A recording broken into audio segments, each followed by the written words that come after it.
Bonjour à tous, bonjour à toutes, bienvenue dans Tailgate, le podcast 100% D1 des équipes de The Playoff. On est de retour après la 9e journée de compétition qui n'a peut-être pas été la journée la plus enthousiasmante, on va pas se mentir, de cette saison 2025, mais qui a quand même eu son lot d'enseignements, notamment dans la course au playoff et dans la course au maintien. On va parler des 6 matchs qui se sont déroulés pendant tout ce week-end avec mon Julien. Salut Jules, comment tu vas ? Salut tout le monde. Avec Mathias, des Grizzlies, qui n'est plus chez les Grizzlies, on ne sait plus trop où il est, notre néo-retraité. Salut Mathias, comment tu vas ? Salut, ça va tout le monde ? Il se cache en fait, c'est un Grizzly qui se cache, voilà. Mais bon, on l'aime bien quand même. Et notre invité qu'on aime beaucoup aussi, alors on vous l'a promis il y a 2 semaines, on vous l'a promis la semaine dernière, il est enfin avec nous, officiellement. Yanis Paulin des Iron Mask de Cannes. Salut Yanis, comment tu vas ? Bah écoutez, moi ça va bien, et vous ? Eh ben nous, ça va très bien, comme je te le disais en off, nous on n'a pas joué, donc au moins on a mal nulle part, ce qui est déjà une bonne chose, hein, contrairement à d'autres, parce que Mathias, tu peux le confirmer, le foot US des fois, ça fait mal. Le lundi, c'est difficile. Voilà. Ça fait mal, Tiens. surtout en fonction des équipes qu'on affronte, si elles ont des gros running backs ou pas. Suivez mon regard vers quelqu'un. On va parler du coup pendant le premier quart d'heure, 20 minutes uniquement des Iron Mask de Cannes, bien évidemment, avec notre invité Yanis qui est depuis 2 ans à l'Iron Mask. Déjà l'an dernier, ça avait été un bon début de saison.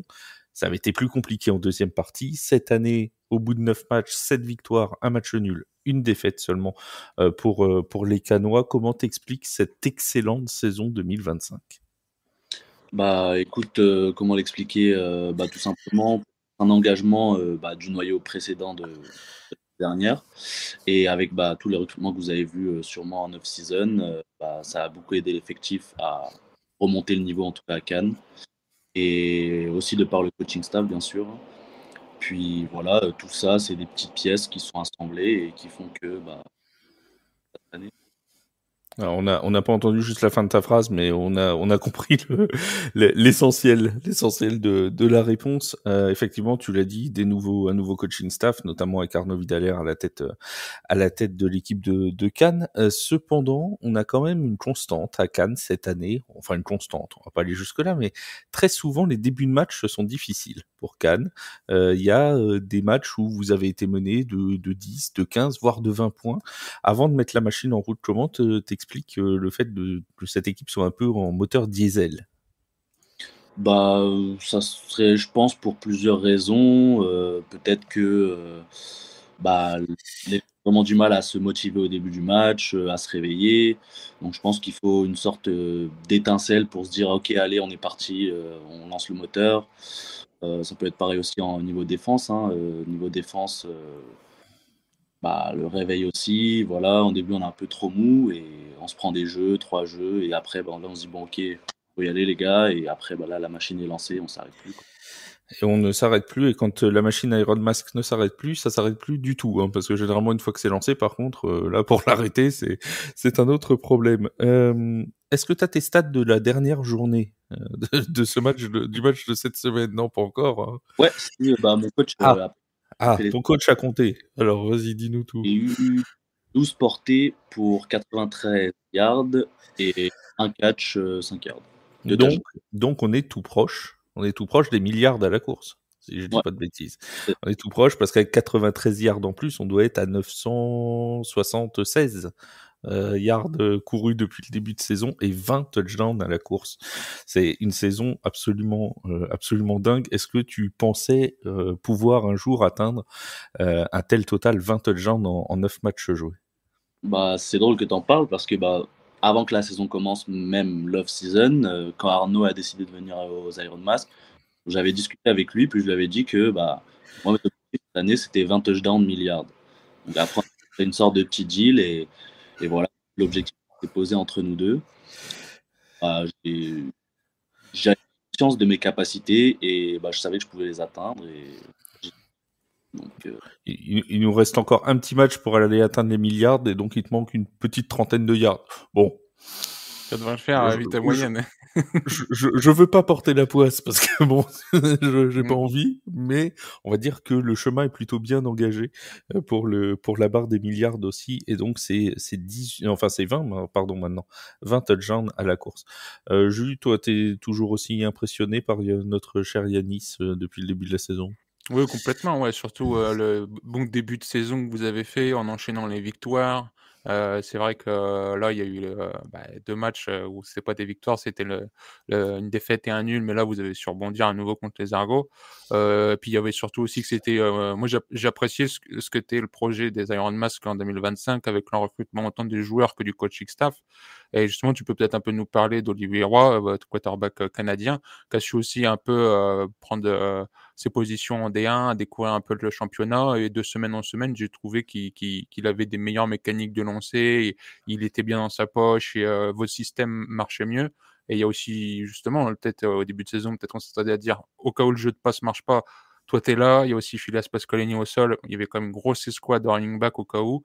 Donc production offensive au sol, c'était présent. Et c'est vrai que depuis quelques semaines, et ça a grimpé à crescendo, le jeu de passe a quand même été aussi quelque chose qui fonctionne bien chez vous, quoi. Les gros jeux surtout, les grosses passes de semaine en semaine qui sont améliorées, je trouve. Ouais, 100 comme tu le dis, bah, voilà, tout le monde le sait, on a un très gros run game avec Phileas, moi, on a une grosse O-line quand même aussi. Mmh. Bah, je te dirais l'évolution d'Olivier Roy cette année, bah, aussi, j moi en tout cas, bah, je le vois tous les jours, je m'entraîne tous les jours avec lui. Puis pour moi, je savais que, bah, il avait de bonnes mécaniques, il lançait bien, bref, c'était un bon QB. Après, je pense que c'est le fait qu'on ait changé de aussi en milieu de saison. Donc, on avait avant coach Wayne, puis on est passé avec coach CJ, donc Collins James le sage. Et bah, du coup, je pense que la différence était juste que bah, le nouveau aussi a plus voulu mixer la passe et la run, contrairement à coach Wayne qui voulait beaucoup plus jouer sur la run. Donc, je pense que c'est juste une question de bah, il a eu plus de lumière durant les matchs et ce qui a montré justement ses talents à la passe. Alors, si vous n'avez pas vu le match de ce samedi face aux Argonautes, il y a quand même un drive absolument incroyable en début de deuxième mi-temps. Je ne sais pas si Mathias et Julien, vous l'avez vu. Un drive des Iron Mask qui se passe, si je ne dis pas de bêtises, et Yanis, tu me corriges, uniquement à la course entre Yanis et Phileas, qui avance, mais que à la course, qui est conclu d'ailleurs par un touchdown de Yanis Paulin.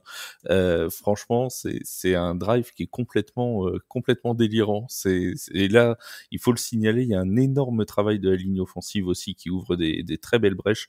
Et on dit souvent que le foot US se gagne dans les lignes, et clairement, votre ligne offensive a aussi fait un gros boulot. Mais c'était prévu ce drive 100%, 100% course, où vous vous êtes dit, bah, comme ça marche, on continue comme ça. Bah, que c'était prévu, je sais pas. Faudrait demander à mon coach, mais bah, je pense que sa philosophie quand même, c'est plus ok, bah s'il y a un jeu qui marche, bah on va l'abuser jusqu'à ce que bah on se fasse stopper. Donc si ça marche, pourquoi on devrait arrêter? Et Ouais. on a déroulé et voilà, hein. Il y a pas eu de raison effectivement d'arrêter, et vraiment, Justement, et c'est c'était là. pas Oui. juste pour revenir un peu sur ce point-là, mais justement, c'était pas déjà, au match aller contre, les Argos, le premier match où justement, on en avait parlé dans le podcast, il y avait eu 2 drives où les touchdowns, c'est soit toi qui fais tout, tu fais le retour et tu mets les 2 courses touchdown, et pareil après ou avant, c'est Timothée Labarrière qui fait le return et qui va mettre le touchdown sur un big play. Et c'est vrai, comme tu dis, justement, si ça marche très bien, bah, tu forces 2-3 jeux, tant que la défense bloque pas, au pire, c'est ouais, tu de au moins driver comme ça. Et c'est vrai qu'on a revu un peu ça là contre les Argos, pas trop quoi faire, quoi. Mm, mm. En tout cas, c'était un drive vraiment assez impressionnant des Iron Mask, et qui en plus a permis de garder l'avantage au score. Après, tu l'as dit, hein, on parle souvent du jeu de course, il y a aussi un très bon jeu de passe qui s'est développé avec des Mmh. receveurs. Tu parles de Timothée Labarrière, on peut parler de Laurie Maspambi aussi qui fait un très très gros en ce moment, des Ouais, la très très moitié de gros matchs. saison est pas mal, Donc, hein. donc voilà, il y a vraiment de la qualité dans cette attaque de Cannes, parce que on centre, et moi le premier dans mes résumés souvent sur la performance de Yanis parce que il faut tout faire tenir en 30 lignes. Mais c'est vrai que tu prends Phileas Pasqualini depuis qu'il est revenu de sa blessure, tu sens quand même que ça a amené quelque chose en plus dans le jeu de course des Iron Mask, et cette entente entre vous deux a l'air de faire des merveilles qui vont vous emmener jusqu'où? C'est quoi l'objectif maintenant, aller chercher le titre? Bah écoute, pour l'instant, on se tient à l'objectif qu'on s'est fixé en début d'année. Donc pour nous, oui, c'est sûr que comme toutes équipes, on se sent très capable d'atteindre le titre. On veut viser le titre. Mais tout d'abord, je pense qu'on en a tous parlé ensemble et que on s'était dit tout d'abord, crescendo, cette année, si on atteint les demi-finales, on a l'effectif pour atteindre la première place de la poule. Voilà. Si on atteint ça, l'objectif de base est atteint. Après, une finale, prendre le titre, on la prend à 100%. Oui, ça, je me doute que vous allez pas le refuser. On rappelle, tiens, tant qu'on y est, que la finale, ce sera le 28 juin du côté de Chambéry. Je dis pas de bêtises? Jules, Oui. tu me corriges, Oui. non, c'est bien ça, Chambéry. Chambéry. Qui l'an dernier c'était à Perpignan, mais bon, cette année Mathias il a décidé qu'il voulait pas accueillir tout le monde chez lui, donc bon, finalement on va le faire à Chambéry, ça changera un petit peu. Raconte-nous, tiens Mathias, comment vous avez fait pour battre les Iron Mask, vous? Alors comment on a fait Déjà, on t'a pas mis comme kicker. Déjà, on m'a dit de pas venir. On m'a dit ne viens pas. Comment on a fait pour les battre? Écoute, on a fait un truc très simple, c'est qu'on les a scoutés. On savait que Yanis était une très grosse menace. Donc ça, c'est pas un secret. Mais ça, y a pas besoin de les scouter. Hein. Ouais, voilà. Ça, je l'avais deviné aussi. Après, comme je le disais dans les précédents podcasts, c'est que le problème qu'il y a avec, par exemple, Yanis, c'est que même si on a la structure des jeux de course, après, il y a le joueur. Yanis, c'est une des choses qu'il sait très bien faire, c'est que malgré le fait qu'on ait identifié le jeu de course, dans quel gap il va aller, il arrive quand même à créer un impact où il va gagner 3-4 yards, et on sait que ça, c'est des yards importants. Donc c'est vraiment ce sur quoi on voulait travailler, le bloquer un maximum. Si je dis pas de bêtises, Elle est plutôt bien je crois réussi dans les toutes premières minutes. Ouais, ça a été assez bien réussi. On prend 2 TD d'avance. Et après, ils ont joué à la passe, ce qui a été parfait pour eux tout le temps. Ils ont marqué coup sur coup. Dès qu'ils n'arrivaient pas à courir, ils marquaient. Et puis après, il s'est passé ce qui s'est passé. Il y a eu malheureusement des erreurs sur les PAT, si je me souviens bien. Je crois que le premier est manqué, ensuite le deuxième n'est pas converti. Donc voilà, il manque 3 petits points sur des conversions sur Special Team qui auraient pu au moins les mettre à égalité. Et après, je vais pas raviver la flamme, mais bon, il y a toujours ce dernier touchdown. Ne ravive pas ce... Non, parce qu'on va en reparler, mais il y a encore eu un touchdown polémique des Ours de Toulouse qui a pas été... Enfin bon, on en reparlera tout à l'heure. On va pas... Et d'ailleurs, je profite tant qu'il est là, Yanis, parce qu'on l'avait dit dans le dernier podcast, mais on va lui dire en face ta réaction justement après la rencontre face au Grizzly catalan, où tu as tout de suite dit que il fallait penser au match suivant et que c'était un fait de jeu, que effectivement ce touchdown qui sur les images semblait valide et qui n'a pas été validé. T'es passé à autre chose et t'as pas remis d'huile sur le feu. C'est vraiment une réaction qui est tout à ton honneur, et on te le dit en face. Tiens, d'ailleurs, Mathias, t'avais pas une question sur pourquoi est-ce que Yanis est tout seul à aller au coin toss? Non, c'était pas ça? Oui, c'est vrai que je crois que dans le sud, c'était le seul capitaine à se présenter au toss. Ouais.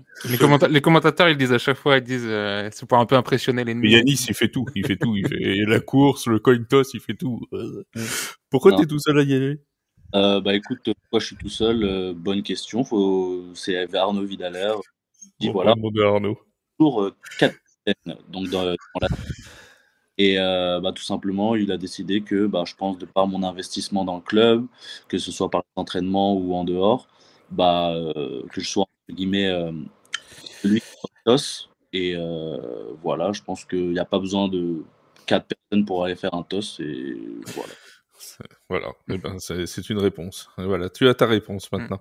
Les Iron Mask de Cannes, j'ai là les chiffres sous les yeux, c'est 282 points marqués depuis le début de la saison. Meilleure attaque évidemment de la conférence Sud. Est-ce que il y a quelle est l'équipe, alors que ce soit au nord ou au sud, même si tu as joué que des équipes du sud, quelle est l'équipe qui t'a le plus impressionné toi dans cette saison, Yanis? Moi, je vais toujours me fier par rapport aux défenses contre lesquelles j'ai joué. Je dirais plus que ça serait bien évidemment Marseille. Donc, c'est contre laquelle on n'a pas trop de courses. Et ce qui m'a impressionné, c'est plus le niveau d'intensité de leur défense. Donc, tout simplement, je ne trouvais pas forcément quelqu'un de spécial, mais c'est juste de par l'intensité, jouer au ballon, courir même si tu es à l'opposé du jeu, ça crée tout simplement une bonne défense. Et voilà, Oui, les Iron Mask, non, les Blue Stars qui, Dieu merci, qui ont une grosse défense, hein, parce qu'encore cette semaine, on va en reparler, mais ça n'a pas été flamboyant en attaque du côté de Nice. Voilà, bon, ils s'en sortent. Mais c'est vrai qu'on dit souvent que la défense fait gagner des titres, hein, donc il faut quand même s'en méfier parce qu'ils avancent sans faire de bruit. Et mine de rien, ça peut faire mal. Et d'ailleurs, le dernier match de saison régulière des Iron Mask, ce sera du côté de Marseille pour la 10e journée le 3 mai, si je ne dis pas de bêtises. Et c'est un match crucial parce que il faut pour les Iron Mask au moins partir avec un match nul pour être sûr d'être premier. J'ai pas dit d'adresse. Ouais. Ça doit être ça. Vous êtes à 7 victoires, une défaite, un nul. Ils sont à 5-2-1. Ils sont à 5-2-1, ouais. Ouais, donc il faut même avec un match nul, ça devrait passer puisque de toute façon le goal average particulier sera en faveur des Iron Mask qui ont gagné le premier match. Donc voilà. Il faut sinon tu t'embêtes pas, vous gagnez et puis comme ça vous êtes sûr d'être premier. Alors mais bon, je sens déjà que je vais passer la 10e semaine avec une calculatrice à côté de moi pour calculer tous les goal average particuliers. Alors si vous pouvez nous éviter ce genre de truc, ça va être un match intéressant vu que les matchs de play-off c'est contre les adversaires de l'autre conférence. Là ça fait un peu match de play-off dans ta conférence, tu joues une position pour les phases finales sur le dernier match quoi, donc c'est pas mal quoi. Et dans le Nord, on aura un très beau duel aussi entre notamment les Black Panthers de Thonon et les Molosses d'Agnières-sur-Seine pour là aussi décider de la première place de la conférence et de la deuxième et de la troisième. Là, tout va se chambouler probablement avec ce résultat entre les Black Panthers et les Molosses. On en reparlera juste après. Une petite autre question.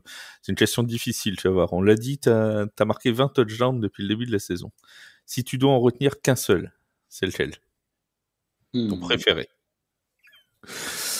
Ah, elle est pas facile, hein, celle-là. En plus, je lui ai pas demandé de la préparer, hein, donc il doit se rappeler des 20 en quelques secondes. Hein. C'est fort. Hein.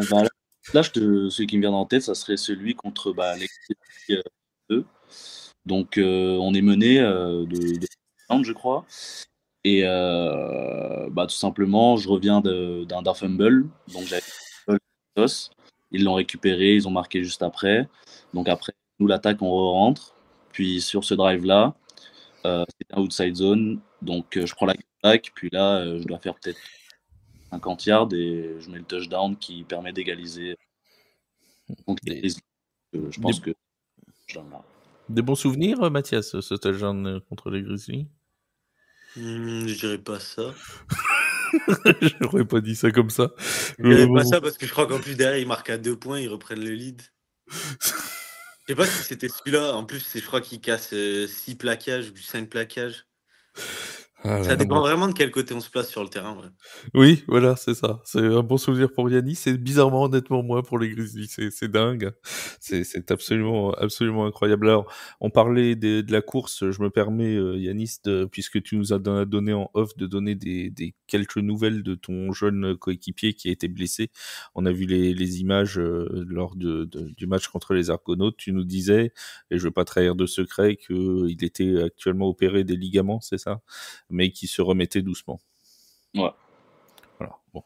En tout cas, des nouvelles plutôt rassurantes puisqu'on a vu, évidemment la saison est terminée, mais ça reste quand même des images assez difficiles et voilà. Il a fallu il a fallu reprendre le rythme derrière et après mon cher Yanis, t'es sorti aussi sur sur un choc qu'on avait identifié comme à la tête. Tu m'as dit que c'était pas la tête, donc bon, c'est déjà plutôt rassurant de ce point de vue-là. Une petite dernière question hors D1 et après juste si t'en as une autre, je te laisserai la poser. Est-ce que t'as c'est une question qu'on pose souvent aux invités. Est-ce que t'as un joueur modèle en NFL, quelqu'un qui te alors la bonne réponse est Alvin Kamara pour information. Mais vas-y, tu as le droit de donner ta réponse. Moi, je te dirais qu'aujourd'hui, j'ai pas vraiment de modèle, mais quand j'ai commencé le foot, c'était plus Elliott. Ezekiel Elliott. Ezekiel Elliott. Il venait juste d'être drafté. C'est pas la bonne réponse. C'est vrai. C'est pour ça la réponse qu'on a demandé. Tu dis ça parce qu'il a fait une saison chez les Patriots. Ah oui, c'est vrai, on l'avait presque oublié qu'il avait joué chez les Patriots. C'est pas sa saison la plus mémorable. Ouais, bah non, mais justement, c'est quand même les Cowboys. Hein. C'était pas fou hein, non plus. Ezekiel Elliott, très bien. Bon, c'est vrai que dans le style, oui, je trouve que dans le style d'Ezekiel Elliott, il y a du Yanis Paulin. C'est plutôt dans ce sens-là. À mon avis, c'est lui qui a pris modèle sur toi. C'est ça le truc. Est-ce que tu as une question, mon jus, ou est-ce une dernière question, justement, liée un peu à la saison, quoi. Comment ça se passe avec le nouveau head coach Arnaud Vidalaire? Justement, là, je pense qu'en ce moment, vous avez une période, vous enchaînez beaucoup de matchs et après, ça va être les playoffs. Est-ce qu'un peu son expérience ELF, là, il vous prépare un peu pour des périodes comme ça, là, où ça va devenir sérieux et puis globalement, son travail avec vous sur la saison, quoi? Ouais, bah écoute, avec Arnaud Vidalaire, franchement, comparé à l'année dernière, c'était Christophe Serre. Voilà, donc on se le sait, voilà, le niveau de football est très différent. Donc j'enlève rien à Christophe Serre, vraiment il a fait de son mieux. Voilà, il s'est investi corps et âme pour le club. Mais voilà, cette année, on voit la différence de niveau de football, tout simplement, et même niveau préparation.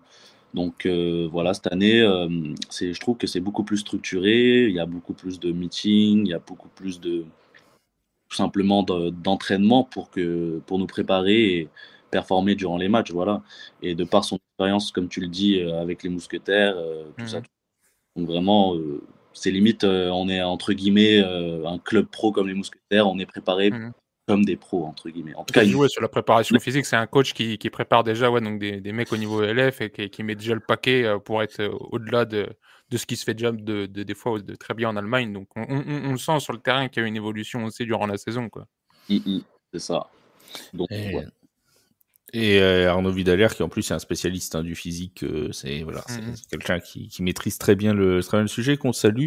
Arnaud, qui avait répondu gentiment à nos questions aussi pendant qu'il était encore chez les Mousquetaires l'an dernier. Donc on en profite pour saluer coach Vidalaire et toute l'équipe des Iron Mask de Cannes, à qui tu diras un grand bonjour de notre part, mon cher Yanis. On te remercie d'avoir été avec nous et on vous souhaite évidemment de la réussite pour la fin de saison régulière.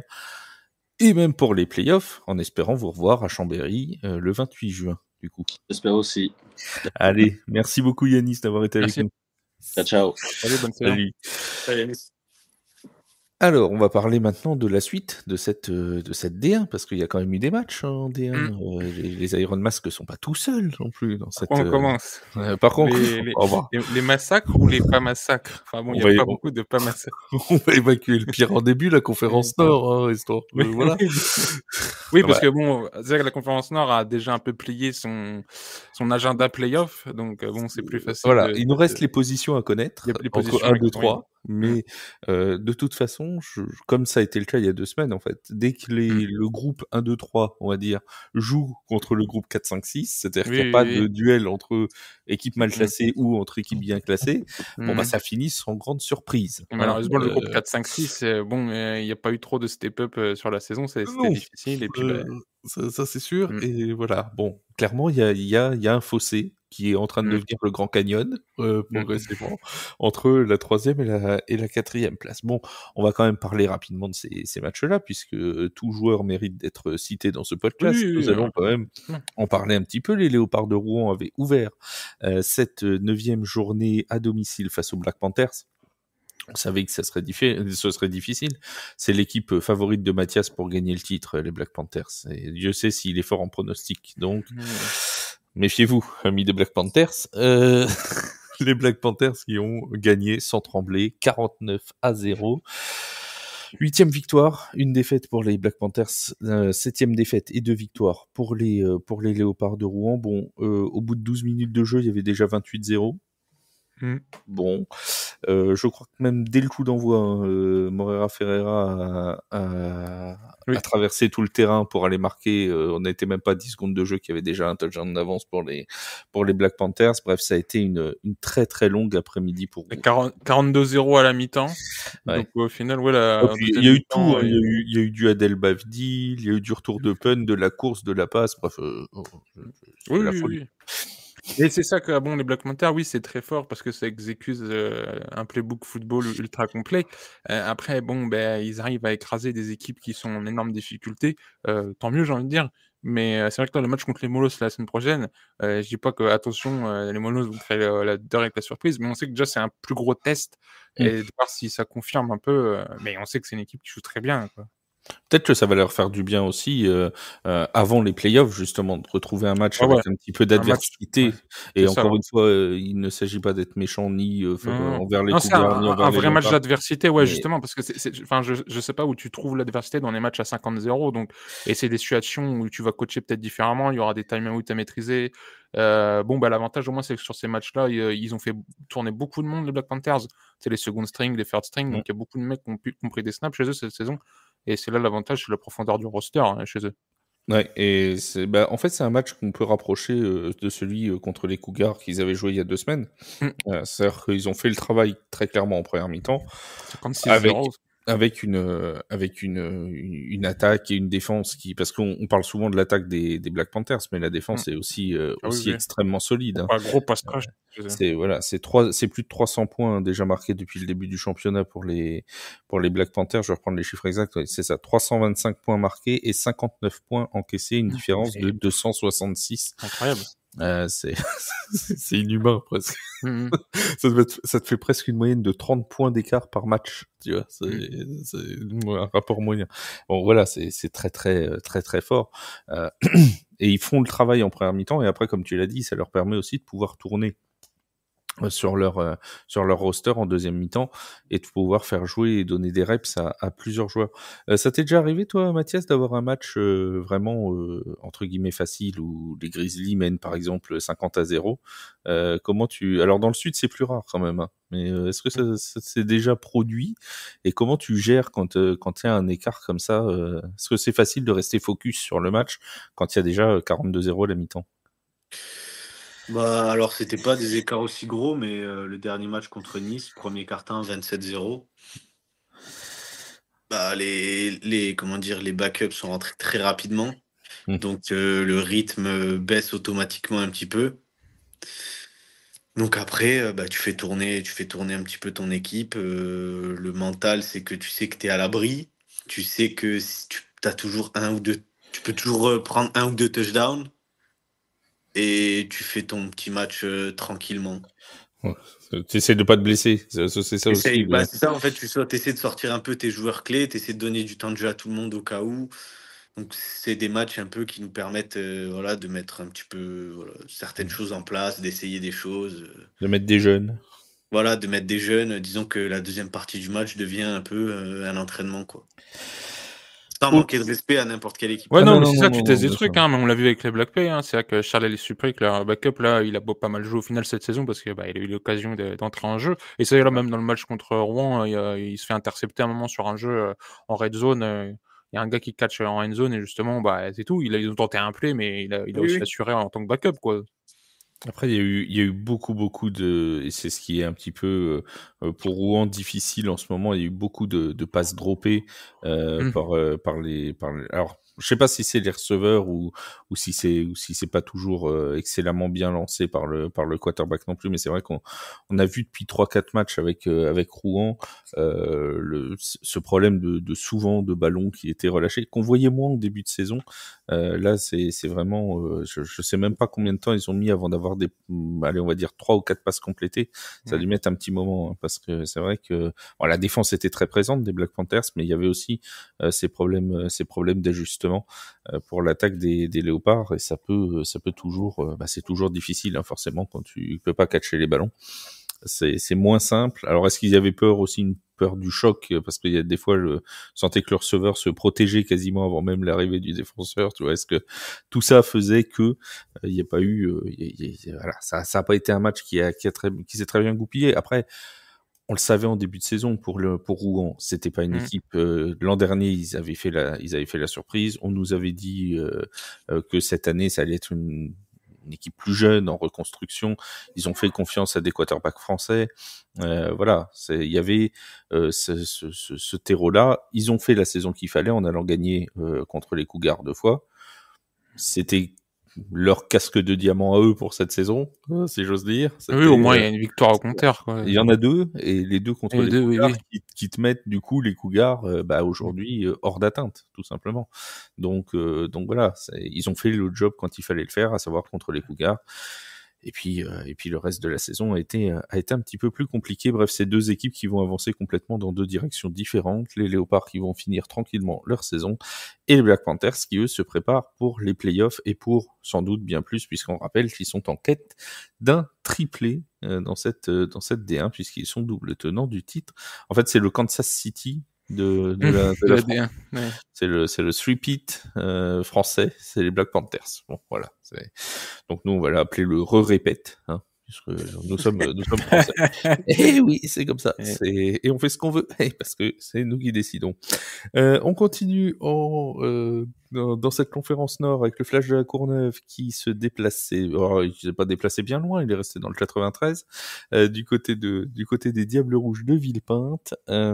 Succès 34-6 pour les joueurs du Flash. Ça n'a pas été toujours excellent, mais quand même ça a été maîtrisé. Ça a été un match qui a été globalement maîtrisé, notamment en début de match avec un excellent Judson Saint-Louis.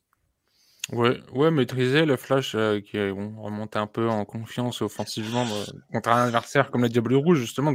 On disait tout à l'heure, on parlait 4-5-6, le 4, c'est surtout les Diables Rouges, quoi, cette saison en Conférence Nord, et qui ont un peu fait un bon début de saison, qui avait impressionné la première mi-temps chez le Flash, ils avaient totalement stoppé leur in-game, mais bon, après, là, les Diables Rouges ont quand même... pareil, on parle de drop, tu vois, chez Rouen, chez eux, quoi. Et combien on t'envoie là ces derniers matchs, l'absence un peu de run game aussi, mais aussi difficile justement quand t'es promu de D1 de dire déjà tu vas être au niveau de D1 et le tenir. Et après, c'est au moins ce qu'ils auront peut-être pu faire justement en étant dans le milieu de la conférence Nord, c'est au moins de montrer qu'ils peuvent jouer dans une conférence Nord en D1. Et il y a quand même, je trouve que Badis, pareil, a été un peu plus ambitieux sur certains jeux. Il y avait des trucs bien, mais concrètement, à la fin, il n'y a pas de points. Et je dirais que ça manque même de drive simple pour juste avancer, gratter des first down, des trucs qu'on voyait bien dans les premiers matchs en début de saison. Et chez les Diables Rouges, je trouve que ça drive un peu moins. J'ai ce truc-là aussi avec Marseille où c'est une attaque...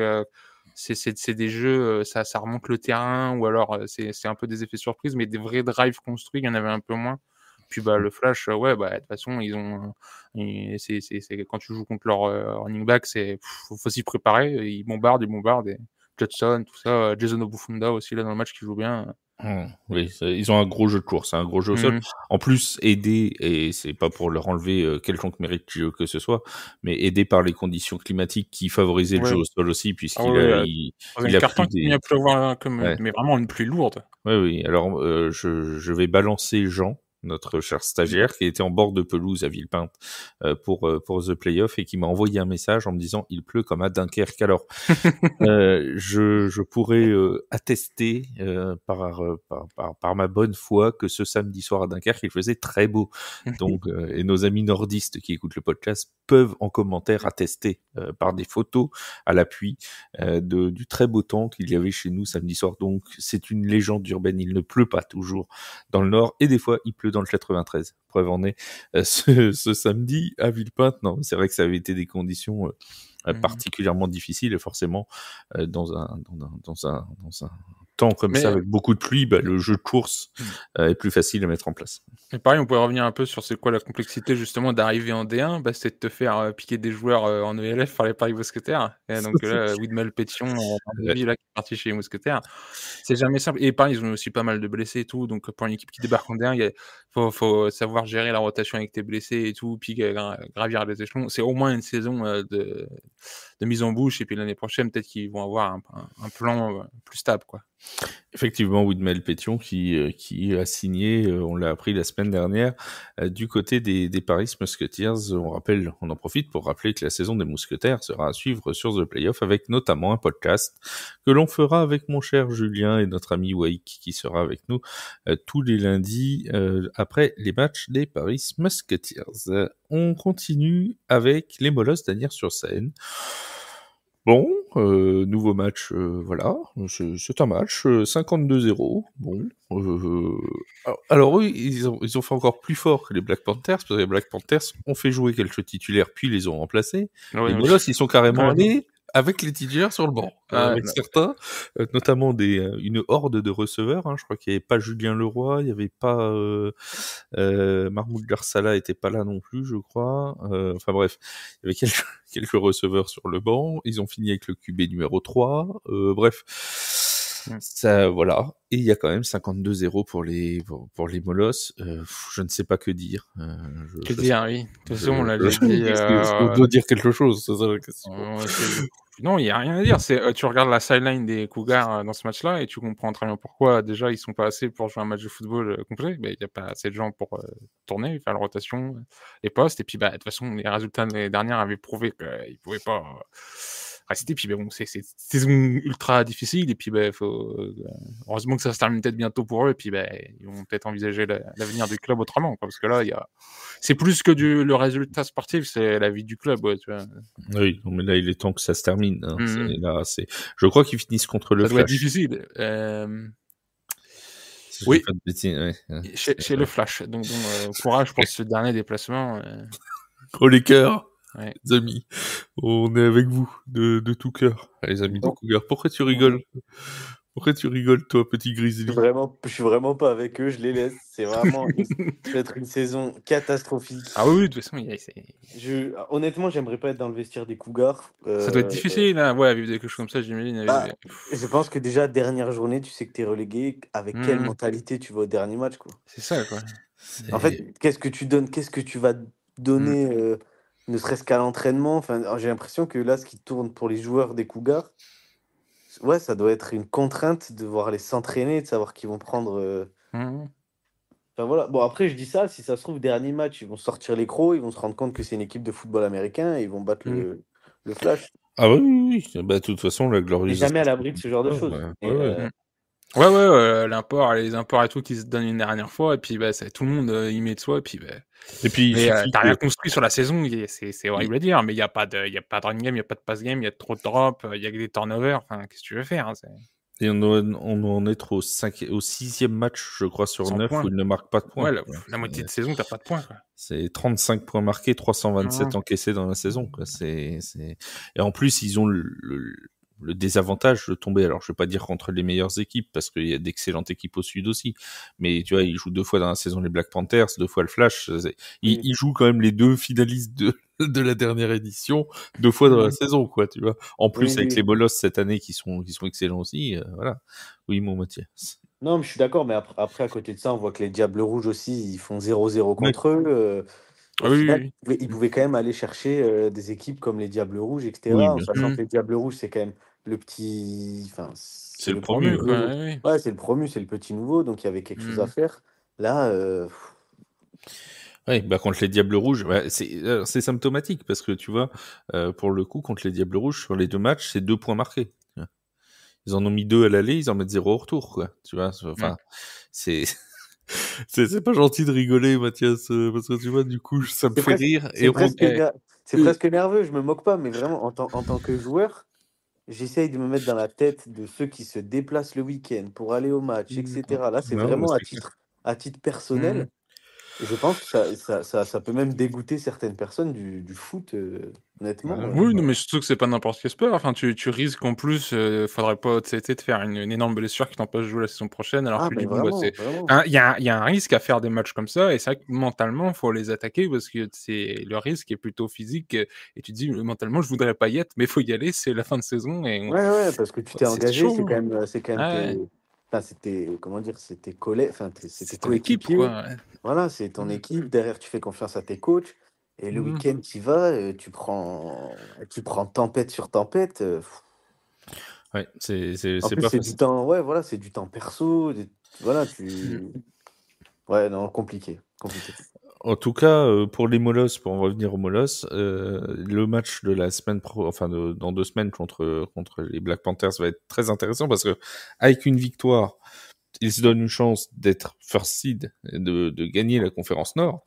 Avec une défaite, ils sont quasiment obligatoirement troisième puisque on peut imaginer que selon toute vraisemblance, le Flash battra les Cougars. Mm. Donc, tu vois, pour eux, c'est un petit peu, c'est un petit peu tout ou rien, j'ai envie de dire. Soit ils finissent premier directement en demi-finale, soit ils finissent troisième à devoir se déplacer dans le sud pour jouer la wildcard. C'est vraiment. Et alors, si les Molosses, enfin, vous me direz si le Flash doit aller dans le sud, ça va être pareil. Mais le duel entre le troisième de la conférence Nord et le deuxième de la conférence Sud risque d'être quand même pas piqué des hannetons, si vous me passez cette expression d'un autre âge. Parce que Non, mais ça pourrait être bien. ça va être assez sympathique. C'est Marseille deuxième dans le sud actuellement. Bah, j'imagine qu'il y a de grandes chances qu'ils tombent contre Marseille, oui. Ouais, ça peut être un Marseille Flash ou un Marseille Molosse, ça peut donner. Après, c'est vrai qu'il y a des matchs de rattrapage là dans la conférence Sud sur les prochaines semaines. Mais déjà la semaine prochaine. Oui, mais la semaine prochaine, on a le Dauphin Grizzly et on aura Argonaut Ours le 10 mai. Ouais.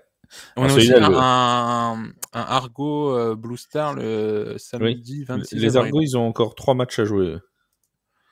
Oui, alors pourtant, oui, la semaine 10, oui, ça leur fait encore 3 matchs, les Argos, en effet. Alors que tous les autres sont à 2. Ah non, et ce qui est original, mais on va en reparler juste après dans la conférence Sud, c'est que les ours et les Grizzlies ont le même calendrier. Jouent les Argonautes et les Dauphins sur les 2 dernières journées et ils sont à égalité parfaite actuellement en bilan. Bref, on en parlera après, mais c'est le goal average particulier qui va être décisif. Ça va être le juge de paix. Les Argonautes et les Dauphins vont servir de juge de paix entre les deux équipes. Ça va être quelque chose. Ah, je vais sortir mon plus beau maillot de Nice et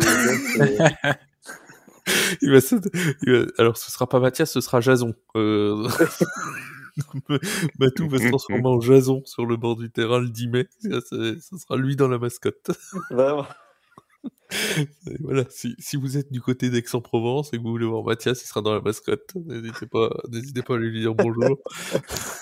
On en reparlera juste après. En tout cas, donc on le disait dans la conférence Nord, les 3 places de play-off sont jouées. C'était déjà le cas la semaine dernière. La relégation est jouée aussi puisque les Cougars ne peuvent pas éviter la dernière place. Bref, il ne reste plus qu'à attribuer les places 1, 2 et 3 et ça va être particulièrement intéressant. Est-ce qu'il y a un monde où les Black Panthers peuvent finir 3e s'ils perdent contre les Molosses et que le Flash gagne? J'ai pas vérifié si... C'est pas une égalité à 3? Je crois qu'ils avaient 2 matchs d'avance, non, tout à l'heure? Attends, alors ça ferait les Molosses... Là, on a le Flash à 7-2, les Molosses à 7-2 et les Panthers à 8-1. Ouais, ça ferait tout le monde à 8-2. Tout le monde à 8-2. Ça ferait une égalité à 3.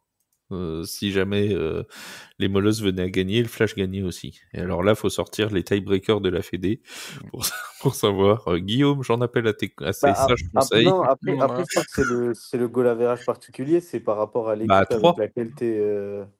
À 3 même sur une égalité à 3 je pense, admettons que si c'est les BP qui ont les plus gros scores face aux autres équipes, je pense que ce sera sur un mini championnat entre les 3. Ouais, voilà, ce sera entre les 3. Les goal average particuliers entre les 3. Ouais. Bon, je vous garantis que la 10e semaine, je vais la passer avec une calculatrice. Alors déjà, je dois avoir 4 écrans pour suivre tous les matchs. Alors, et en plus, je dois rajouter une calculatrice. C'est pas possible, quoi. C'est un moment, ayez pitié de mes pauvres yeux.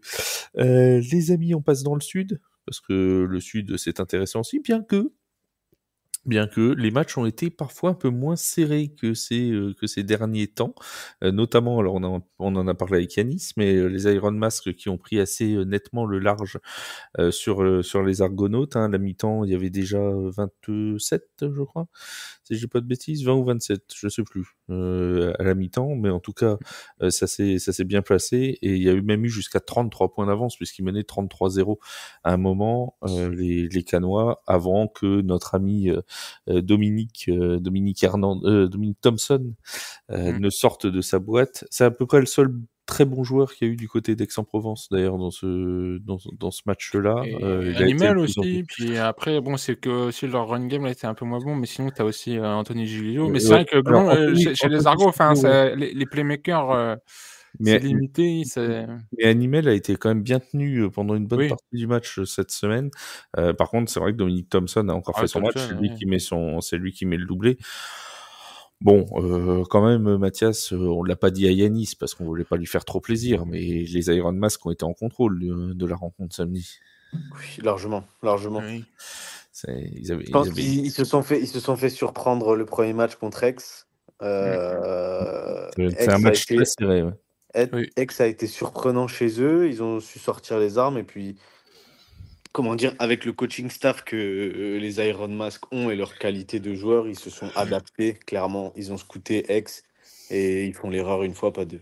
Vous disiez un peu les Iron Mask, c'est ce truc où en fait ils ont des matchs où il y a une mi-temps full offense, après l'autre mi-temps full defense, ou alors c'est eux qui remontent des écarts de points, ou c'est eux qui en mettent et après qui se font remonter parce que tu as l'attaque qui gère bien, ou après la défense qui s'écoule. Mais tu jamais ce sentiment je trouve, de dire à la fin de match, ça panique pas. C'est un peu sans froid, justement, toi, avec l'expérience EF de Vidaler, je pense que c'est un peu ça que ça a apporté un coach comme ça. Il n'y a jamais ce truc en fin de match, les dernières minutes, où on le voit même sur un match nul, 35-35 contre les Ours. Enfin, c'est constant, niveau concentration du début à la fin. Et il n'y a pas de phase critique trop. Donc, à voir justement si ça peut les forger pour des matchs de play-off et les aborder plus sereinement. Ça reste quand même là, tu perds, t'as perdu. Donc... Mais ça, c'est sûr que si tu perds, t'as perdu. Ce sera notre... C'est la phrase du jour, tu perds, t'as perdu. Oui, si tu perds, t'as perdu. Mais alors, ça marche en playoff et en playoff. Parce que j'explique des playoffs NFL aux gens, je dis, tu perds en playoff, t'as perdu. T'as perdu. Et quand tu perds, t'as perdu. Et ça, c'est un truc, tu vois. C'est la fin. C'est une défense de ce sport, quelque part. Ouais. Tu vois, est-ce que dans tous les sports, quand tu perds, t'as perdu? Oui, mais encore plus au foot US. Ça fait mal en playoff. Oui. Après, le problème, c'est qu'en playoff, ça pardonnera beaucoup moins. Surtout que ils vont... Normalement, ils devraient affronter une équipe du Nord. Ah, j'en mets mon pied droit à couper, vu que je vais plus kicker. J'allais dire, c'est celui avec lequel tu kicks ou pas? Voilà, j'en mets mon pied droit à couper qui vont affronter une équipe du Nord. Ouais, c'est probable. De toute façon, le Nord, voilà, ce sera soit le Flash, soit les Molosses, et c'est des équipes qui arrivent à se servir des erreurs des autres. Donc voilà, ils seront punis immédiatement de toute façon. Ça, là, ça sera sanction s'il y a une mi-temps déjà qui est moins... ce sera sanction. S'il y a une escouade qui performe moins bien et qu'il faut attendre qu'elle se remonte dans le match, là, ça sera sanction. Oui, clairement. S'il joue contre le Flash, on peut avoir un sacré running game quand même. Ah oui. Là, ça peut être très intéressant. Paulin Pasqualini d'un côté, Bofunda, Judson Saint-Louis de l'autre. Armez-vous les amis, ça va courir. Hein, je le dis tout de suite. Ça va pas être triste. Tiens, en parlant de tristesse, les Dauphins de Nice face aux Blue Stars de Marseille. La transition était toute trouvée. Une victoire 14-3 des Blue Stars. Toujours aucune victoire pour les Dauphins de Nice. Ça sent vraiment pas bon. Alors je crois que mathématiquement c'est pas encore terminé parce que comme Aix-en-Provence peut finir avec 2 victoires, 8 défaites et que les Dauphins peuvent encore gagner 2 matchs, mathématiquement parlant, je sais pas, voilà, c'est peut-être pas fini. Après, il y a les mathématiques, mais il y a aussi, je pense, la réalité. Et les oui, alors attends, non, mais je t'arrête parce que si je salue Flo, notre ami commentateur de la 3FA TV, qui, quand la dernière fois que je lui ai parlé de Dauphin de Nice, m'a dit, c'était après la week 5, m'a dit, ils peuvent encore se qualifier en play-off. Donc, je lui ai dit que mathématiquement c'était possible, mais que c'était peu probable. Et il m'a dit, tant que c'est mathématiquement possible, c'est possible. Donc, Autant que c'est mathématiquement possible, c'est possible. Voilà, c'est comme quand t'as perdu, voilà. Il doit pas regarder les matchs, je pense. Si, C'est bah vrai après, que. après je lui ai dit que je l'invitais au carnaval de Dunkerque si jamais Nice se qualifie en Mais- play-off. Bon bah, visiblement il sera pas là l'an prochain, hein, je le dis tout de suite. Si vous vouliez voir Flo au carnaval de Dunkerque, ce sera pas pour l'an prochain, hein, je le dis tout de suite. Ce sera le gage. Ce sera le Tu fais gage. une mauvaise saison, un truc de commentaire, tu vas au carnaval. Tu vas au carnaval. Tu disais mon jus, donc c'est Dauphin de Nice. Ouais, il est bien triste, Dauphin de Nice. Ouais, bah non, mais c'est bien triste parce que c'est vrai que, enfin, là, je regarde justement le total de points inscrits de chaque équipe en D1 hein, pour comparer justement Nord et Sud. Parce que comme tu dis, dans le Sud, on a quand même des matchs plus d'adversité, des scores plus serrés. Il y a Bah, moins ils prennent pas des caisses, hein, les mais Dauphins de Nice. c'est pas des caisses. Ouais, mais il y a quand même des mi-temps où ils se font écraser. Mais je regardais justement combien de points ils avaient inscrits. Sur 8 matchs, ils sont à 77 points marqués. Ils sont devant les Cougars qui sont à 35, mais ils sont derrière les Léopards de Rouen qui sont à 95. Bon, après, pareil, Rouen, c'est 300 points encaissés. Nice, c'est 226. Donc, pareil, bon, c'est. Oui, et puis Nice a dû jouer Marseille, qui est sans doute la meilleure défense du championnat. Donc, Ouais, non, mais. Mais là, ce match contre les Blue Stars, là, où tu dis les Blue Stars avec 14 points, tu dis, mais comment ça paraît si petit pour. Enfin, vous vouliez pas en mettre plus, justement? Et il y a ce truc chez les Blue Stars où la défense, c'est des machines à sac, il n'y a pas de souci, ils ont la défense contre la course est excellente. Mais par contre, offense, c'est vraiment un peu étrange à regarder, surtout à cette période de la saison, où justement, moi, je trouve qu'il n'y a pas de drive construit. Il y a des connexions qui se sont faites un peu tardivement, justement, au côté des imports entre les Américains avec Brandon Gwinner et Dejan Lynch. Ouais. Pas Dejan Lynch qui est aussi double plateau, qui fait aussi du bon taf en défense. Mais il y a ce truc un peu Marseille où tu n'as pas des drives construits très longs. C'est du big play et on le voit là dans le match, ils tentent 2-3 trick play. C'est trop marrant à voir, c'est bien exécuté même. Mais ça marche, tant mieux pour eux. Et justement, ça va être intéressant de voir en playoff qui c'est qui va se taper la défense de Marseille. Mais bon, mais c'est pas de souci. Marseille fait sa saison, ça va bien pour eux. Mais les Dauphins, ouais, Est-ce qu'on fait une comparaison avec une équipe du Nord qui est en PLS ou je ne sais pas trop quoi dire parce que pareil, c'est triste. Ils ont eu beaucoup de blessés, ils n'ont pas pu jouer beaucoup avec leur quarterback américain. Ça a souvent été. il a été suspendu aussi. Hein. Bah pareil, tu vois, vu que j'ai un peu zappé avec mon histoire perso. Je te le dis, il a été. Moi, souvent, quand je voyais les trucs, je dis, mais il est où Freeman et tout, à coup, il a il été suspendu. Oh, d'accord, je ne savais pas. Mais donc voilà, j'imagine que pareil, ils ont l'air de shooter en interne. Mais ouais, pas de réussite sur la saison, quoi. Ouais, alors après, est-ce que, tiens, Mathias, toi qui es fort en pronostic, si on fait un duel Dauphin de Nice, Cougar de Saint-Ouen, pour un espèce de Super Bowl, est-ce que tu mets qui vainqueur? Et on le fait jouer pendant le carnaval de Dunkerque, histoire que ce soit la prime. En vrai, pour être honnête, allez, je dirais Nice parce qu'ils Ouais, mettent moi aussi, je dirais. Oui. parce qu'ils sont capables de mettre des field goals, donc ça veut dire qu'ils arrivent au moins en Alors, red zone. pour précision, le field goal. C'est pas moi qui les tire. Non, j'allais pas dire ça. Le field goal de samedi, c'est consécutif à une perte de balle. Alors, je crois que c'est Adrien Linda, si je dis pas de bêtises, qui perd le ballon sur une course. Nice récupère le ballon, est en position de field goal, et bon, il tente d'avancer, il n'y arrive pas. Et derrière, il tente le field goal, mais en fait, c'est un ballon récupéré, c'est même pas un drive qui est avancé jusqu'au field goal. Est-ce qu'Adrien Linda et le Adel Bavdil de la conférence Sud, cette semaine, il a été chercher un sac? Le gars, il rajoute toutes les actions au football à son carnet. Mais on en parlait la semaine dernière d'Adrien Linda, c'est quand même un athlète exceptionnel. Après, c'est un athlète. D'ailleurs, je comprends toujours pas pourquoi Marseille continue. Alors, je sais qu'ils ont un quarterback, je sais pas comment ça se passe en interne, mais honnêtement, pour moi, parce que je les scoute, ils ont 3 jeux en offense, 3 formations en offense. Les Ours les ont mis quand même en grande difficulté. Marseille jouait que de la homme à homme. Les Ours ont joué que de la homme à homme contre Marseille. Et Marseille a galéré à avancer. La Nice, ils défendent comme ils peuvent. Ils arrivent quand même à maintenir Marseille, en sachant que Marseille, je crois que c'est une des équipes qui a marqué le moins de points contre Nice. Donc, ouais, il y a des équations que j'ai du mal à faire avec Marseille, en fait. Ah, et puis c'est même très stéréotypé, même sur les conclusions de drive. Hein. Je veux dire, tu prends, bon, on a la connexion, t'en parlais, Winner Lynch là qui a donné l'avantage aux Marseillais, et derrière, sur le deuxième touchdown, c'est encore une fois Brandon Winner qui fait les 6-7 derniers yards en force, en puissance, comme on l'a déjà vu 2, 3, 4 fois cette saison. Et alors vous allez me dire, à Cannes aussi, il y a des touchdowns qui se ressemblent, il y a tout ça, mais là, sur le faible nombre de touchdowns de Marseille qu'il y a, le nombre de fois où Brandon Winner a dû y aller sur les 4-5 derniers yards, c'est assez impressionnant quand même. Tu sens ce truc, dès que pour eux ils sont en red zone, après on avance encore, on va vers les 10 yards, et après on bombarde avec des courses de Gwynner si ça passe, quoi. Ah ouais, C'est vraiment ça, quoi. Ouais, c'est des coups de marteau, quoi. Vraiment, c'est. Ouais, tu dis, sur les imports américains, il a un physique justement qui est pas mal. Tu pourrais viser un peu comme Brody Hahn, t'as un QB run game et tout, mais eux, c'est vraiment dire, ouais, on fait un big play, on a red zone, et course.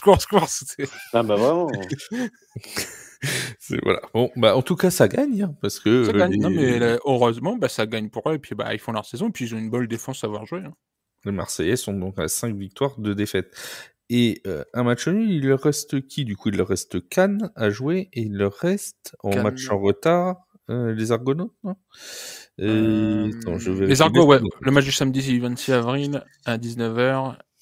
C'est ça. Donc, je suis en train de regarder chez les quelque Argos. chose. Ouais, oui, c'est ça. Tu veux les matchs en retard? Non. Ce que je veux, c'est que je me disais, on peut avoir une égalité à 3 en conférence Nord. On peut avoir aussi une égalité à 3 en conférence Sud pour les 2 dernières places de play-off. Oui. Parce que du coup, on a possiblement, si les Blue Stars venaient à perdre contre les Iron Mask, on pourrait se retrouver avec toutes les équipes à 6 victoires, 1 nul et 3 défaites. Quoi. Ça pourrait être, avec une équipe qui sera le dindon de la farce dans ce. Et il faudra que tu fasses un article là sur ça.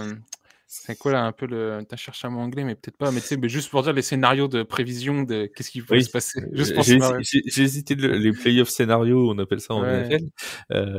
Alors, ce qui est bien, c'est que sur la NFL, il y a NFL Communication qui fait ça très bien et qui nous le donne tous les playoff scénarios pour le. C'est tellement compliqué avec 32 équipes, les seeds et tous les qualifs. Voilà. Guillaume, si tu t'ennuies. Tu vois, si à un moment tu t'ennuies. C'était chaud, tu vois, le LF cette année, vu qu'ils sont à 16 équipes, ils ont retravaillé les seeds et tout pour les playoffs, et ça reste quand même quelque chose, on aura des sacrés seeds aussi en ELF, tu vois. Donc si tu peux m'envoyer tous les playoffs scénarios pour la 10e semaine, on les publiera avec un grand plaisir. On va remonter les espoirs de certains, c'est dire, les gars, sur ces playoffs, ils ont dit qu'on avait encore une chance. Là, très honnêtement, au Sud, il faut l'idéal, parce que justement, il y a ce goal average particulier. Alors, pour le petit secret, nous, il fallait qu'on gagne Toulouse avec plus de 21 points. Avec plus de 21 points. Ouais. Là, l'espoir qu'on a, c'est que soit ils fassent un nul, que nous, on gagne tout, soit qu'ils aient une défaite et que nous, on gagne tout. Ouais. Voilà. Donc, c'est pour ça qu'il faut qu'on soit pour Nice et pour Aix pour les 2 prochains matchs. Et Marseille, il faudrait qu'ils perdent leurs 2 prochaines rencontres. Oui. Contre les Iron Mask, il y a peut-être un monde où ça peut se produire. Contre les Argonautes, bon, on sait jamais, hein, sur un match en retard. Regarde, les Dauphins, ils menaient bien la mi-temps contre Marseille, donc on sait jamais, ça peut se produire. Ça peut se produire. Mais bon, voilà, tout est toujours possible. Alors, tu l'as dit, on va parler quand même de ce dernier match entre les Grizzlies et les Ours, peut-être le match le plus beau de cette 9e semaine de compétition. C'était dimanche, ça s'est vraiment rendu coup pour coup entre les Grizzlies et les Ours. Un beau duel durcidé. Voilà. Ça avait des coups de patte des 2 côtés.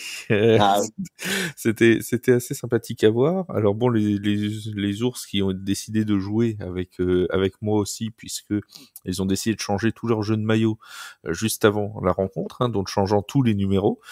C'est pour ça que pendant un moment, je me suis dit pourquoi est-ce que c'est Braden Howell avec un numéro 12? Je ne savais pas. Heureusement, on est venu à ma rescousse avec la nouvelle feuille de match, Dieu merci. Mais en tout cas, les Ours de Toulouse et les Grizzlies qui ont fait donc un très très grand match, une victoire des Grizzlies catalans 34-28, victoire qui maintient l'espoir, comme tu le disais mon Mathias. Ouais, c'était une victoire, c'était une victoire on était obligé de gagner, on n'avait pas d'autre choix. Il aurait fallu qu'il y ait un plus gros écart, mais on était obligé de gagner. On est allé chercher la victoire jusqu'à la dernière seconde. Gros travail de la défense sur un moment crucial. Mmh. Bon, je sais ce que vous allez dire sur l'arbitrage, et cetera. Non, Alors, on n'a rien dit. On en parlera vu- après le match. on en parle après. Voilà, on a fait ce qu'il y avait à faire. L'attaque a su performer comme elle l'a fait déjà depuis plusieurs matchs. C'est encore une trentaine de points marqués. Ça s'est fait à Aix, ça s'est fait bon, à Nice, c'est quasiment 30 points. On était sur une très bonne dynamique. Malheureusement, on a la défense qui a permis à Toulouse de nous maintenir en haleine jusqu'à la fin du match. Ouais, alors j'ai dans l'article marqué l'évolution du score, hein, touchdown après touchdown, et en le reprenant, il n'y a jamais eu plus de 7 points d'écart entre les deux équipes. Hein. C'est quand même Jusqu'à la dernière minute, ouais, donc c'est vraiment. pour un match où il y a eu 34-28, où Mm. donc on est quand même sur du 62 points inscrits, il n'y a jamais eu plus de 7 points d'écart entre les deux équipes. Nous, franchement, on peut le dire, un des meilleurs matchs de la saison, hein, Ah oui, franchement. ça fait partie du un top peu- 3 avec à le mon avis, oui, le Molos Black Panthers du match aller là, Oui. qui avait été absolument exceptionnel. Il y a eu l'Iron Mask contre les Ours déjà la semaine dernière en match en retard aussi qui était très très bon. Voilà, mais on a eu quelques très beaux matchs. Hein. Je sais que là, il y a- Iron Mask et Grizzly aussi qui se finit Le à Iron la Mask dernière Grizzly, seconde. oui, avec le touchdown, voilà, Ouais. polémique. Mm. Touchdown polémique. On l'appelait comme ça, on lui donnait un Mm. petit nom à celui-ci, le touchdown polémique. D'ailleurs, on va peut-être faire une rubrique maintenant, toutes les semaines, le touchdown polémique. oui, t'en trouveras forcément. C'est toujours les Grizzlies, ça va comme par hasard. Tiens. Ouais, c'est Bon. sûr que ce sera jamais les Cougars. Oh non, c'est moche. Non, C'est plus difficile d'aller chercher les matières, oui, à critiquer. C'est moche. C'est moche. Non, mais alors, donc on va parler, parce que tout le monde n'a pas forcément vu cette action, de la fameuse dernière action, ou l'une des dernières, parce que c'est pas la toute dernière, l'une des dernières actions où donc Braden Howell tente de trouver je ne sais même plus qui c'est peut-être Kylian Hero qui était à la réception du ballon, qui était déjà auteur d'un doublé dans ce match, et en retombant, alors il semble retomber dans la end zone, mais en retombant, il perd le contrôle du ballon, et d'ailleurs l'arbitre commence à lever les bras en indiquant touchdown, puis les rebaisse tout de suite, en se disant je suis pas sûr qu'il avait le contrôle du ballon. Et honnêtement, il faut des ralentis pour voir si et avec les angles de caméra, même si Streamez-vous et la 3FA TV font un travail excellent, je pense qu'on n'a pas les caméras suffisantes pour savoir si il a effectivement le contrôle plein et entier du ballon. Donc on va s'en fier à la décision de l'arbitre, j'étais juste à côté. Voilà. Ouais, non, c'est vrai que là, mais pour l'avoir regardé ce match, je vous ai fait un gros highlight là sur celui-là, je vous ai fait un truc de 16 minutes parce que c'est un match justement, il se passe beaucoup de trucs.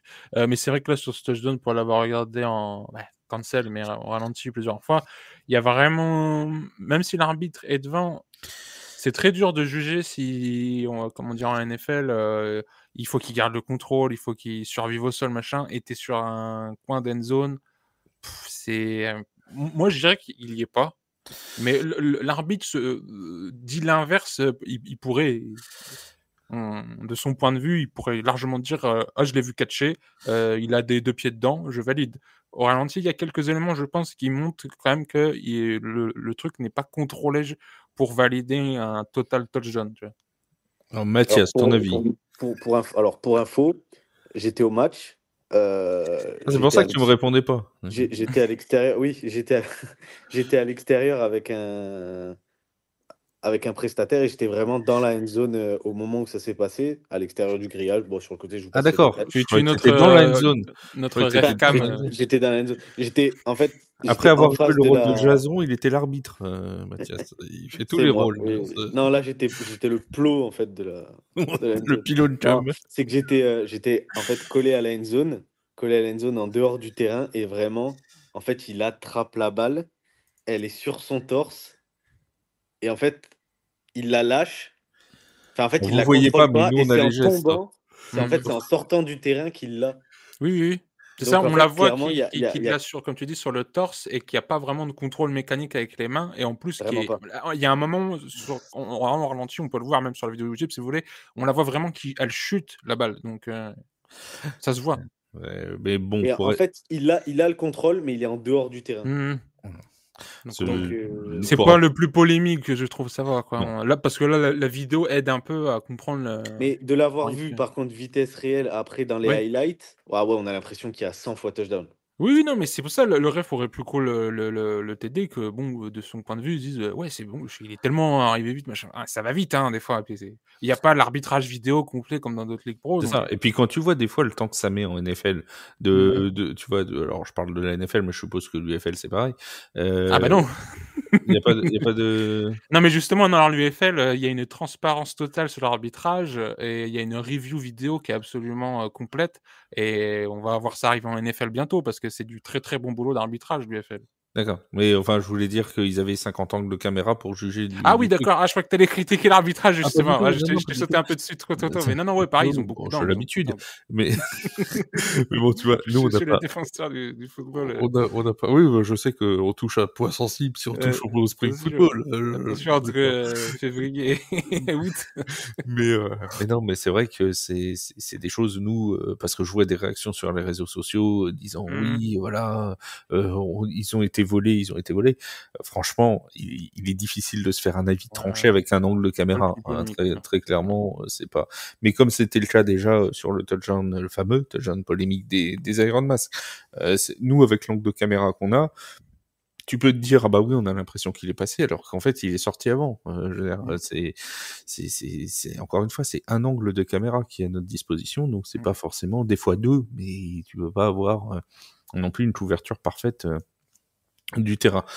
Demande pour streamer-vous si vous pouvez mettre 14 caméras la prochaine fois dans la zone pour qu'on puisse avoir tous les ralentis. Ce sera absolument, absolument fantastique. En tout cas, on a eu un très très beau match. Alors les ours, Oui. quand même, mine de rien, ça patine un peu depuis quelques temps. Hein. Ça a quand même baissé de pied sur la deuxième partie de saison. Non, mais justement, poser la question à Mathias, je vais lui poser la question. Vas-y. Le match, moi, je trouve que justement, les Grizzlies, on a retrouvé un peu ce que vous étiez capable, je pense, de faire en début de saison, du gros passing game, du gros run game. Il y a Idris Ramki, mais c'est touchdown, mais des longs plays. Il y a Kaloum Davidson, lui, il explose les jeux au Il y sol. allait carrément. Hein. Il y a beaucoup de positivité dans votre production en attaque. Il y a aussi Sean Boswell, mais pareil, qui est un joueur incroyable à voir, autant en attaque qu'en défense. Et j'ai l'impression vraiment sur cette deuxième partie de saison, sur les matchs justement où vous regagnez, qu'il est vraiment un atout sur la défense et que c'est pas pour rien que ça vous aide à gagner des matchs. Donc vous, globalement, justement, comment vous êtes adapté un peu à cette deuxième partie de saison et comment des ours qui étaient un peu vus comme les favoris, vous êtes préparé pour gagner absolument ce match qui est important pour les playoffs, quoi. Bah, on s'est préparé en se disant, ça a été vraiment une réunion entre joueurs, etc., que maintenant on est dans une mentalité où on joue, chaque match est une finale. Parce que pour nous, chaque match est vraiment une finale. Donc en fait, il y a eu une élévation du niveau et d'une prise de conscience de chacun des joueurs en disant que si là on perd un match, on partait du principe qu'il n'y aurait pas de fausse note de Marseille ou Toulouse par rapport plus ou moins à ce qu'ils proposent depuis le début de la saison. Donc on s'est préparé à se dire que là, la moindre erreur serait complètement notre faute et que ça nous éliminerait des playoffs. Et comme c'est pas ce qu'on veut, il y a eu vraiment une prise de conscience chez les joueurs. Les coachs ont ajusté. Enfin, il y a eu beaucoup de scouting. En vrai, on a élevé le niveau d'analyse, d'entraînement. On s'est vraiment mis à niveau parce qu'on voilà, on n'a pas fait un début de saison Là, comme peut-être il même aurait pour comprendre ce fallu. qui se passe à ça, parce que justement, au match aller, les ours, ils gagnent 48-27. Mais après, du côté des ours, il y a aussi justement, ça dégringole un peu, je trouve, en défense sur la deuxième partie de saison. Donc, comment vous scoutez justement moi, je trouvais que leur linebacker, c'était vraiment les meilleurs escouades de linebacker de la ligue, et un peu Oui. moins sur cette deuxième partie de saison, tu vois. Donc, c'était vraiment étonnant, quoi. Bah, c'est vraiment étonnant. Après, ils enchaînent beaucoup de matchs aussi, les ours. C'est vrai. Donc, ils ont. Et justement, il y a leur défense qui passe beaucoup de temps sur le terrain parce que quand on voit contre Marseille, comme Marseille, c'est une équipe qui avance uniquement en troisième down, la défense passe beaucoup de temps sur le terrain. Donc, quand ta défense passe beaucoup de temps sur le terrain, automatiquement, ils sont fatigués. Ça reste des êtres humains. La barre d'énergie, elle se réduit à chaque match. Et on a su utiliser ça. Donc, en vrai, c'était bien. Plus l'attaque passe du temps sur le terrain, plus la défense adverse y est, plus elle se fatigue. Nous, on a des joueurs athlétiques. Marseille ont des joueurs athlétiques. Donc, en vrai, on a aussi joué sur le fait que Ils ont eu beaucoup de matchs. On les a fatigués. On a profité de ça. Et puis après, on les a étudiés. On savait sur quoi ils étaient le plus simples. On savait que justement, leur équipe de linebacker était la meilleure. Donc, il fallait jouer sur les côtés. Il fallait viser toutes les zones pas couvertes par leur linebacker. Et on a en tout cas un suspense qui va être assez fou dans cette conférence sud.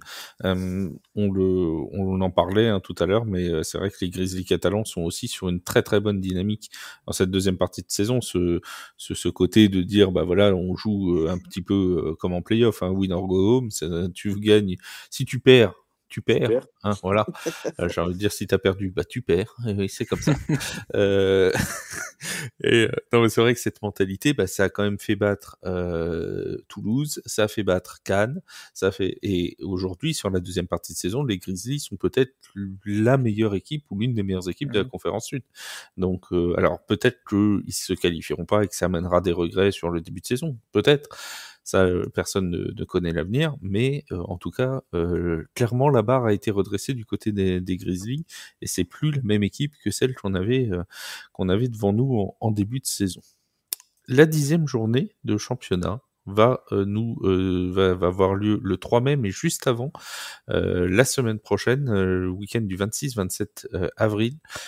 Vous avez, comme l'a dit Julien tout à l'heure, 2 matchs en retard et qui sont importants, les Argonautes contre les Blue Stars et les Dauphins contre les Grizzlies, qui sont importants pour la suite et pour les playoffs, puisque si une des deux équipes, Grizzlies ou Blue Stars, venait à chuter, ça pourrait avoir des conséquences importantes sur la suite de la saison. Et si les Dauphins sont à nouveau défaits, ils pourraient dire adieu définitivement cette fois et mathématiquement à la D1. Donc voilà, c'est des matchs qui vont avoir leur importance, les matchs en retard de la deuxième journée. Donc ça date un petit peu maintenant, mais c'est des matchs qui sont importants et qui seront à suivre bien évidemment sur la 3FA TV, comme toujours gratuitement. Vous n'hésitez pas, si vous c'est pas encore fait, c'est une honte si vous l'avez pas encore fait, mais vous pouvez toujours vous créer un compte. C'est pas voilà, c'est gratuit. Donc c'est gratuit. Rappelons-le, c'est gratuit. Et on va peut-être le dire une fois de plus, c'est gratuit. Et oui, c'est gratuit. Les Argonautes contre les Blue Stars, ce sera donc samedi à 19h, et les Dauphins contre les Grizzlies, ce sera dimanche à 14h. Donc voilà, tout ça sur la 3FA TV avant la 10e journée qui aura donc lieu le week-end du 3 mai, 3 et 4 mai, où là on aura l'épilogue de cette saison, peut-être même pas, puisque si ça se trouve, il faudra attendre le 10 mai et le match entre les Ours et les Argonautes pour avoir la fin de la conférence sud. Voilà, il y a un monde dans lequel il va falloir attendre une semaine pour savoir les affiches de play-off. Et oui, c'est comme ça. Ça nous a amené du suspense, du piquant. C'est ça qu'on aime, bien évidemment.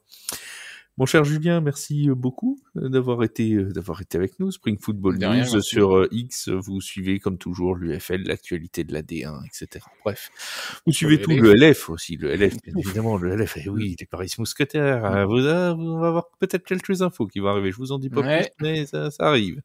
Ça arrive, c'est en route. Ça a pris le train depuis Paris, ça arrive chez nous. Mon cher Mathias, merci d'avoir été avec nous. Représentant fier des Grizzlies catalans et du football en général. Et c'est ça qu'on aime. Voilà. Nous adorons quand tu es avec nous. On remercie une nouvelle fois Yanis Paulin de sa présence et d'avoir été avec nous au début de l'émission.